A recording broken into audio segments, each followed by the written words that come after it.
दिल्ली की एक शाम रात के करीबन 10 बजे एक ई रिक्शा वाला और उसकी पत्नी और एक आशिक जिसकी आंखों में नफरत के अलावा कुछ और नहीं था। ये कहानी है उस रात की जिसमें शालिनी जो अपनी जिंदगी से बहुत दूर चली गई और पीछे छोड़ गई तो अपनी दो छोटी बच्चियां जिनके सिर से उनकी माँ का साया हमेशा के लिए दूर हो गया। आइए हम देखते हैं कैसे पुराना रिश्ता, एक लिव इन रिलेशनशिप और एक धमकी से भरा झगड़ा कैसे एक जनहत्या कांड में बदल गया। शालिनी एक 22 साल की दिल्ली में रहने वाली थी। आकाश एक 23 साल का दिल्ली में ई रिक्शा चलाने वाला था। आशु एक 34 साल का था और दिल्ली के अमरपुरी एरिया में रहता था। शालिनी और आकाश की कुछ साल पहले ही शादी हुई थी। दोनों एक खुशहाल जिंदगी जी रहे थे दिल्ली में। फिर कुछ साल बाद उनकी लाइफ में आई दो छोटी छोटी बच्चियां। मानो ऐसा हुआ कि ऊपर वाले ने उनका पूरा परिवार ही पूरा कर दिया हो। दिल्ली में रहना, एक प्यारी वाइफ, खुद की रिक्शा, दो प्यारी प्यारी छोटी छोटी बच्चियां, मानो एकदम परफेक्ट और हैप्पी कपल। किसी दूर से देखने वाले को तो ऐसा ही लगता है, लेकिन वो कहते हैं ना, जो दिखता है अक्सर ऐसा होता नहीं है और जो सच होता है वो तो हमें कभी नजर ही नहीं आता। दरअसल शालिनी और आकाश के रिश्ते के बीच में अनबन होनी शुरू हो गई थी, जिसके चलते शालिनी का शुरू हुआ एक्स्ट्रा मैरिटल अफेयर। एक ऐसा अफेयर जिसने शालिनी की पूरी जिंदगी ही तबाह करके रख दी। जब शालिनी और आकाश का रिश्ता खराब होना शुरू हुआ तब शालिनी की जिंदगी में आया आशु, एक 34 साल का व्यक्ति जो दिल्ली में ही रहता था। आशु के साथ कुछ टाइम बात करते करते शालिनी के अंदर उसके लिए प्यार कुछ इस हद तक बढ़ चुका था कि वो अपनी दोनों छोटी बच्चियां और अपने पति को छोड़कर उसके साथ लिव इन में रहने चली गई थी। वहां आशु के साथ कुछ टाइम रहने के बाद उसे पता चला कि वो प्रेग्नेंट हो चुकी है। जब शालिनी ने अपनी प्रेगनेंसी वाली बात आशु को बताई तो आशु ने दावा किया कि वो बच्चा उसका था, लेकिन शालिनी के मुताबिक वो बच्चा था आकाश का। और फिर जब कुछ टाइम बाद शालिनी और शालिनी के बच्चे पर आशु ने अपना हक जमाना शुरू किया तब शालिनी ने फैसला लिया कि वो आशु को छोड़कर अपने पति आकाश के पास वापस जाएगी। लेकिन ये बात आशु को बिल्कुल पसंद नहीं आई और उसके दिल के अंदर शालिनी के लिए जितना भी प्यार था वो सब नफरत में बदल गया।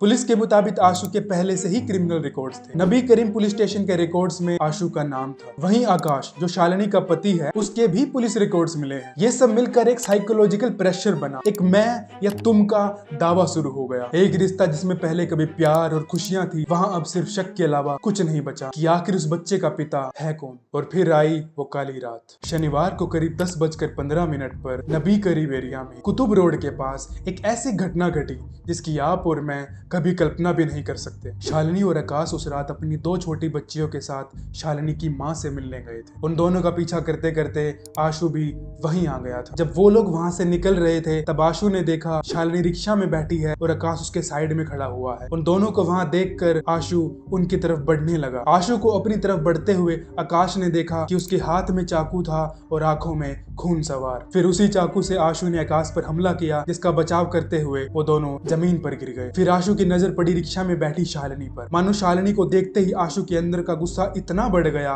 कि उसने उसी छुरे से शालिनी और उसके पेट में पल रहे बच्चे दोनों को जान से मार दिया।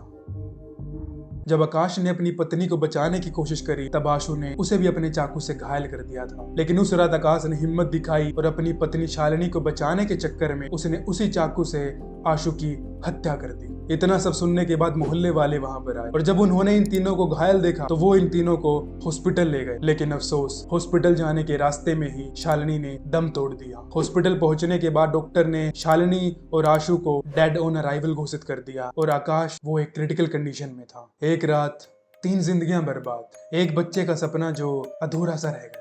पुलिस ने एफआईआर दर्ज करी under the section of BNS murder and attempt to murder के तहत। शालिनी की मां ने मीडिया से कहा कि मेरी बेटी प्रेग्नेंट थी, उसने एक नहीं 2 जाने ली है। आइए हम देखते हैं कि इस पूरे केस से हमें क्या सीखने को मिला। पहला, रिलेशनशिप ट्रांसपेरेंसी। अगर आकाश और शालिनी के रिश्ते के बीच में अनबन चल रही थी तो उसे बैठकर बातचीत कर या फिर मैच्योरिटी से भी सुलझाया जा सकता था। एक पुराना रिश्ता होते हुए भी एक नया रिश्ता बना लेने से तो चीजें और बिगड़ जाती है। दूसरा है लिव इन रिलेशनशिप। ये जितना ही पर्सनल दिखता है उतना ही खतरनाक साबित हो सकता है अगर तुम्हें सामने वाले के बारे में सब कुछ सच ना पता हो तो। तीसरा है महिला सुरक्षा। एक प्रेग्नेंट महिला अपनी 2 छोटी बच्चियों के साथ थी और उस पर पब्लिक प्लेस में हमला करा गया।